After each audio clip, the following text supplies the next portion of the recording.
What is up, y'all? Welcome back to the channel. Today we are working on our 1990 DA Integra, and we're getting this bad girl ready to go wheel-to-wheel racing, and you're gonna wanna stay tuned for this one. Woohoo! Alrighty, y'all. So as I previously just mentioned, we're going wheel-to-wheel racing. I brought it up in multiple other videos about this car. It's been a minute since we worked on this thing. This thing's kind of been sitting all winter long. Been working on other projects like Olivia's EK, that sort of thing. But we need to get this car ready for this season.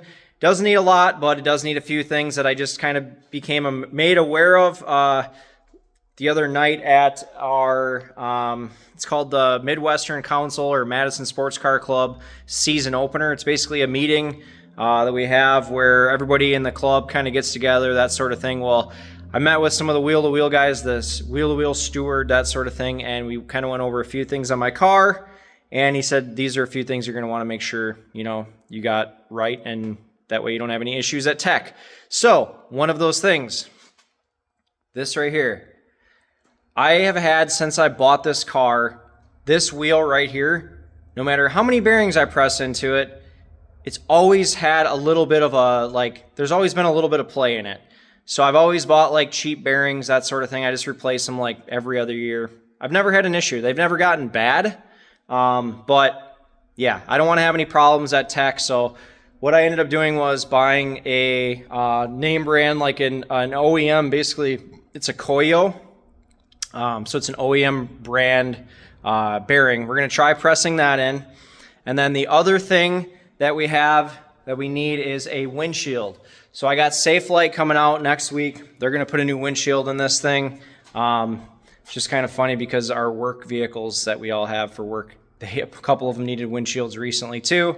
Then I find out that this thing also needs a windshield. So yeah, Safelite guys are definitely getting their travel time in coming here. So yeah, so got the spindle pulled off. Yeah, there is definitely play in the bearing, even with it off. Obviously it's going to have some when the axle's not in, but there's quite a bit in it.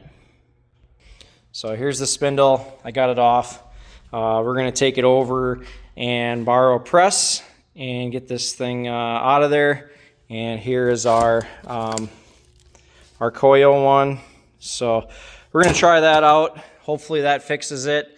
Like I said, we got the windshield, and then we're just going to go through a few other things. I did end up actually ordering a different set of brake pads. So we've been running the Hawk HP Plus pads on this car. The one thing they mentioned was, especially in the front, that's probably not going to be enough for this car. So, I mean, even though we got a ton of brake pad material left there, as you can see, there wasn't too much time on these ones, so I'm going to keep them as spares. So what I did was I ordered the Hawk DTC 60 fronts and the DTC 30 rears. So I'm currently, like I said, HP Plus front and rear, so I'll keep those as backups that we'll bring to the track just in case we need them. But yeah, that's kind of where we're at right now. Fingers crossed we can take care of these few things. We only have a couple weeks before this car gets teched, and yeah, she's got to be done and ready. So I'm really excited to see what that new windshield is going to look like, because that one is FUCKED right now. It is pretty bad. Ton of overspray on it from when we did the cage, and there's a massive crack also. So that'll be really nice to have a brand new windshield. I've always kind of wanted one in here. Thought about doing Lexan, but as my buddy Brandon had brought up, he thought about doing it too, but with windshield wipers, it's not really a good option, don't really work too well, and they scratch. So yeah, going a brand new glass one, it'll be awesome. Okay, y'all, so I got the new bearing pressed in. Like I said, it was the Koyo bearing. We are gonna do a little shake here and see if we got any play. Everything's tight on here. I went through it, put my cotter pins in, all that. So let's see what we got. Ooh. Oh, she's solid. Hell yeah, that's the first time in 5 years that this freaking passenger side has not had movement. So when I had the old bearing out, I was just kind of looking at it or whatever. The cheap Rock Auto one that I was using, you could just tell it was super light duty. And I mean, the outside diameter was the same, and honestly, the inside diameter looked to be pretty much the same too, but it just looks super light duty compared to the coil that I put in. So I'm going to put it down to the fact that I just kept putting cheap bearings in from Rock Auto. Yeah, stay away from them. The Koyo is the way to go. It's like an OEM one for it. Hard to go, you know, you can't really go to the Honda dealer anymore and get this wheel bearing, I don't think. So you can just get one at your local auto parts store or online. But man, that is weight off my shoulder. Just got to get that windshield replaced. I'm going to show you guys a couple cool features that I don't think I really showed you on this car that I did over the winter. And I'm going to do a full video on them too, but I'm going to show you guys something pretty trick. Okay, so inside the car here, obviously we got our nice Momo FIA rated seat, our window net, all that. Got our fire extinguisher mounted over there. Pretty trick with a quick release bracket on it. Super fancy. But what I want to show you guys is right here.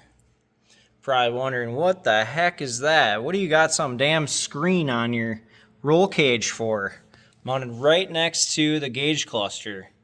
Huh, what could that be? That is a freaking rear view mirror setup, a digital one. So we got our one up there, regular glass one. And then we got one here. The reason it looks you can't really see through right now is I have a car cover on over the back. I'll try and maybe see if I can pull it back a little bit so I can show y'all what it looks like. But actually the clarity is great. There's no lag either, but it's gonna give me a lot of nice like extra like being able to see around the car, behind the car better versus just having that one up there. I can pretty much just not have to move my head. I can keep looking straight with my head and just glance down with my eyes and see. A lot of you know, high performance race cars are coming with all digital cameras and shit for their mirrors. So yeah, it's gonna be pretty sick. I'm excited. All right, so I pulled the cover back so you guys can see. Oh yeah, that is sick. Oh yeah, it's gonna be so cool. I'm very excited. I just got this billet mount off Amazon. Pretty cool. If you guys are interested at all in what camera I got, comment below and I will send you the link for it. But yeah, this is super trick. I cannot wait. And then the other thing, I do have a digital dash down here too. I can probably peel this crap off finally. So made our own bracket, our own mount for it. So we got a digital dash. Pretty awesome. And I'll show you guys that fire extinguisher bracket also. So you just pull this red little knob right here, and then it slides out of there. Boom, you can pull it right out. Pretty fancy. I really do like this car. The roll cage turned out so good. This was the auto power bolt-in, and we welded it in instead. Other than in the floor, it's bolted. But as far as all the joints, all the connections, everything is all welded in this car. I wanted to show you guys this quick too. On Olivia's car, we did put a Mugen style front lip on also. Cannot wait to get these wheels off of here. I did put my Integra wheels on just to see what it looks like. I'll pop a picture up so you can see.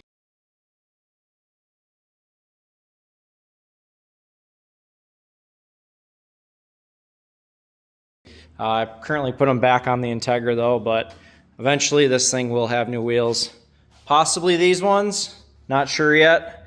Let me know what you guys think in the comments down below. But yeah, I'd like to get a different another set of wheels for this car. So we'll see. Not exactly sure what I want to do yet. Just going to show you guys under the hood for anybody that's new to the channel. This is our LS VTEC engine built by Full Bore. It's on our fenders there. Great freaking engine builder. He's out of Dodgeville, Wisconsin. It's a LS B18A block with a B16A, JDM B16A head. We got Skunk 2 Tuner 1 cams. We have the flat top. I believe they're the GSR pistons, I think. They're not the Type R ones. I can't remember. Yeah, there's a bunch of stuff done. It makes right around 200 horse NA. It's just barely bored over too. So yeah, it's a nice, really reliable setup. We weren't going for crazy power, just real reliable, you know, awesome power that we don't have to worry about when we're running this thing at 9,000 RPMs for 30 minutes on the track. Stuff that a lot of the drag guys don't have to worry about because you're only going 10 seconds. But yeah, these cars have to be built to run, you know, 30 plus minutes. So got to be reliable. So here's a before, and you can see it is bad. I mean, there's a lot of crap in that window. Here's the crack here. Goes down, it goes all the way down to that side. And then over here, there's another crack. So yeah, that wasn't gonna fly.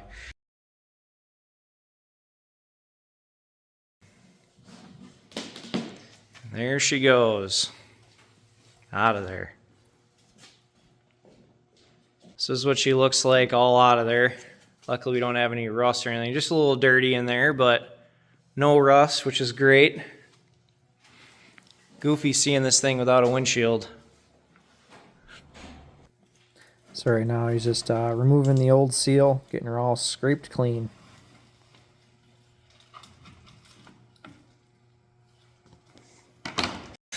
So someone had put silicone to maybe try to stop a leak, and what he told me is when you put silicone on it, it actually will cause rust. So he's just trying to remove that light little bit of surface rust that was there from the silicone.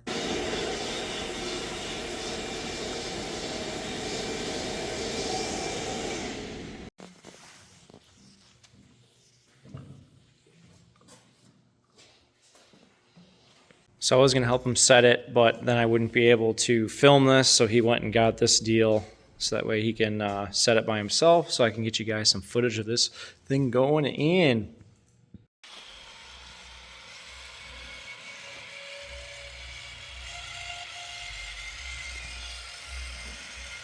So I'm gonna help him set this. The cup wasn't quite attaching to the window very well, so we're gonna do that, and I'll show you guys what that looks like after we get it in. All right, so we got this thing set in there. He's just going to grab some more adhesive. He's gonna put a little glue on here to get the trim pieces reattached. Luckily they came out pretty good. I think only one of the clips broke, so should be all right there. So hell yeah, that thing is nice and clean and clear. Wow, hell yeah. So I ended up getting the trim in there, went in no problem. He did throw some dabs of glue in there, so it's gonna make it real fun the next time that has to come out. But man, oh man, whew, looking good. So I'm really pleased with the work that Tyler did from Safelite. Windshield is in, the trim got all back in. Oh, looking beautiful. I'll be able to see so well out that window now because that thing was pretty well trashed. He did say that was an aftermarket windshield. It was a PPG. He said PPG is pretty much like the aftermarket windshield company that they used to use back in the day especially. So yeah, it already had a windshield put in at one time. He said this one came out pretty easy, but he said it was in there for quite a while. But yeah, looks pretty snazzy. So we reused these, but this piece here was new. That they can still get. He said these ones that go down like here, those they can't get anymore. So hopefully, if you guys have a windshield put into your DA, hopefully these are in okay shape and the clips are okay. But yeah, looks really, really good.